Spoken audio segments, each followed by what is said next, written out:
Քաջարանում հանդիսավորությամբ մեկնարկեց հունահռոմեական ոճի ըմբշամարտի բաց առաջնությունը, որն անցկացվում է երկրորդ անգամ քաղաքի համալիր մանկապատանեկան մարզադպրոցում։ Համայնքի ղեկավար Մանվել Փարամազյանը նախ ողջունեց ներկաներին, մաղթելով առողջ մրցապայքար։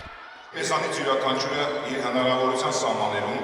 աջակցելով սպորտի զարգացմանը մեր սաներին հնարավորություն կտա բացահայտելու իրենց ֆիզիկական կարողությունները։ Մեկ անգամ ևս շնորհակալություն եմ հայտնում եւ բարի ու հաղթական երթ մաղթում բոլորիդ։ Քաջարան, Կապան, Երևան, Էջմիածին, Արմավիր 150 մարզիկ Հայաստանի տարբեր քաղաքներից հավաքվել էին մրցագորգում չափելու ուժերը։ 6 տարի պարապում եմ, որովհետև շատ եմ սիրում այս սպորտը ու ես ուզում եմ, որ սա Հայաստանը տնա ինձ։ Անցած տարի ես կրկին եկել եմ այս մրցաշարին, գրավել եմ 3-րդ տեղը, բայց աշխատել եմ իմ ուժերի վրա եւ այս տարի ցանկանում եմ գրավել առաջին տեղը։ Մարզիչների խոսքով այսպիսի մրցաշարերը պատանի մարզիկներին նոր փորձառություն են տալիս ոգևորում առաջ շարժվելու հարցում։ Միանշանակ նման մրցաշարերը շատ կարևոր են, ինչքան շատ այնքան լավ։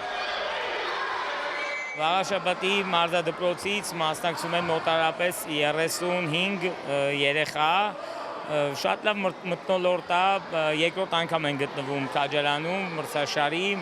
Անկալիքները մեծ են, բայց դե երեխաներից է ամբողջը կախված, ոնց հանդես կգան վերջում կերևա, հիմա շատ լավ են հանդես գալիս, դեռ հաղթելով գնում են, վերջում կերևա։ Մրցանակային տեղեր զբաղեցրած մարզիկներն արժանացան համապատասխան կարգի պատվոգրերի, մեդալների եւ գավաթների։ Աննա Մելքումյան, Տիգրան Թումանյան, Սյունիք լուրեր։